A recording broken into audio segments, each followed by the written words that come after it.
यदि किसी वाक्य में एक्टिव वॉइस वाक्य में is, am, are,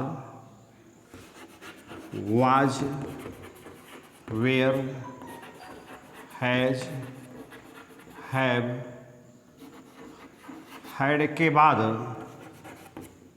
to, infinitive to का प्रयोग हो तथा वर्ब की फर्स्ट फॉर्म का प्रयोग हो तो पैसिव बनाते समय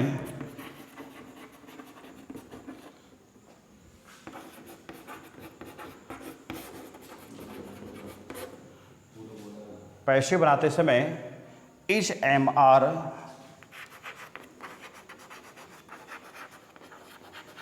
was, were, has, have, had के बाद to plus be plus verb की थर्ड फॉर्म का प्रयोग करना है। जैसे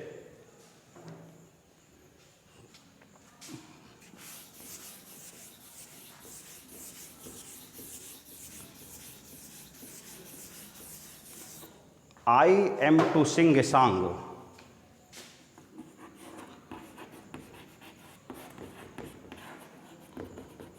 I am to sing a song तो बनेगा a song is to be sung by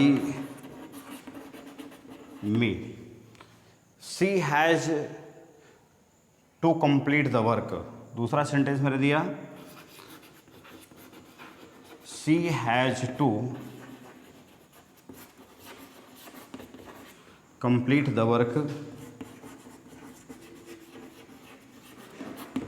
तो ये इधर जाएगा the work has to be completed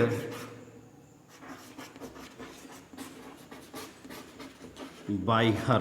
अर्थात आपको एक सीधा समझना है कि is, am, are, was, were, has, have, had के बाद यदि कहीं पर टू का प्रयोग है तो टू बी प्लस वर्ब की थर्ड फॉर्म का हम प्रयोग करेंगे। अब मैं आपको इम्परेटिव पर लेके चलता हूँ।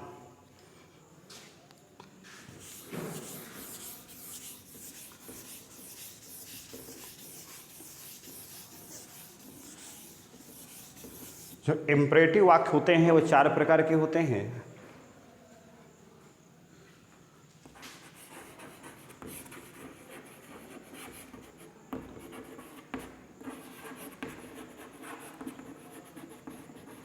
इम्परेटिव सेंटेंस नंबर एक, चार प्रकार के वाक्य हैं।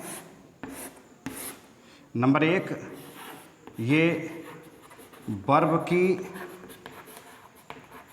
फर्स्ट फॉर्म से शुरू होता है तथा ऑर्डर या कमांड का बोध होता है। तो इसके लिए हम जो प्रयोग करते हैं नियम, ये वाक्य लेट से बनता है। वाक्य लेट से बनता है। लेट प्लस अंत का noun plus be plus verb की थर्ड फॉर्म प्लस बाई। जैसे bring a glass of water, हम लेके चले, सेंटेंस मिला bring a glass of water, तो हम सीधे लेके जाएंगे, बनाएंगे जब इसे let a glass of water be brought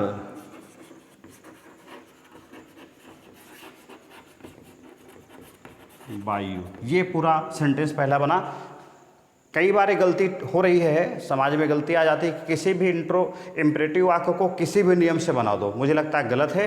यदि कमांड और ऑर्डर का बोध हो तो लेट से बनेगा। फिर एक दूसरा वाक्य होता है दूसरा टाइप है वर्ब की फर्स्ट फॉर्म से शुरू हो परंतु चाहिए का अर्थ हो या सलाह का अर्थ हो,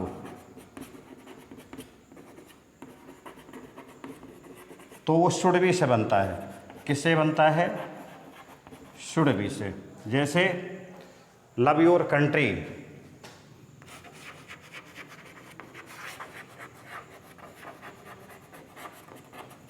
लव योर कंट्री, तो अब इसको मैंने कहा शुड बी, तो अंत का ऑब्जेक्ट शुरू में आएगा। जैसे ये आपका योर कंट्री इधर आएगा, ये सब्जेक्ट पे काम करेगा, plus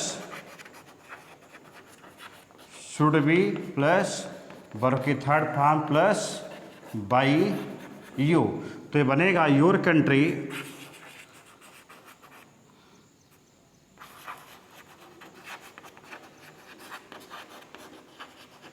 should be loved by you. तीसरा एक बना, यदि इम्परेटिव वाक्य के शुरू में प्लीज, काइंडली, सर, मैडम आदि का प्रयोग हो तो इन शब्दों को हटा देते हैं। इन शब्दों को हम हटाएंगे, ये पूरे पूरे शब्दों को हटा दिया जाएगा और वाक्य के शुरू में हम प्रयोग करेंगे you are requested to, you are requested to. जैसे please sing a song,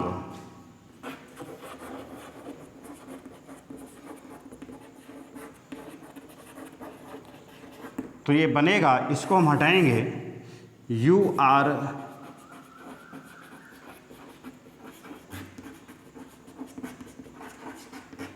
requested to sing a song. एक चौथा और बहुत महत्वपूर्ण नियम, जिस नियम पर अच्छे अच्छे लोग गलती करते हैं, वो ये है कि यदि किसी वाक्य, इम्परेटिव वाक्य वर्ब की फर्स्ट फॉर्म शुरू हो परंतु ऑब्जेक्ट ना हो, क्या ना हो? ऑब्जेक्ट ना हो, तो वाक्य के शुरू में हम प्रयोग करते हैं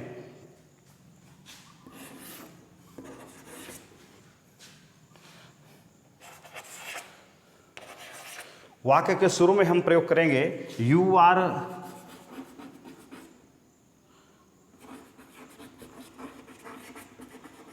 एडवाइज्ड टू अथवा यू आर ऑर्डर्ड टू।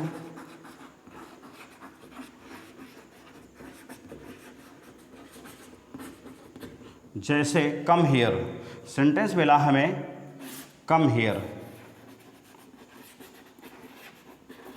तो इस पे ऑब्जेक्ट नहीं है, क्योंकि जब हम क्रिया पर क्या और किसको का प्रश्न करते हैं तो ऑब्जेक्ट प्राप्त होता है, इस पर ऑब्जेक्ट है ही नहीं।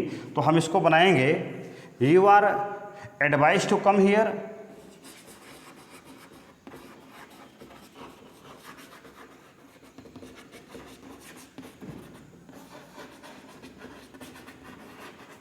अथवा you are order to come here.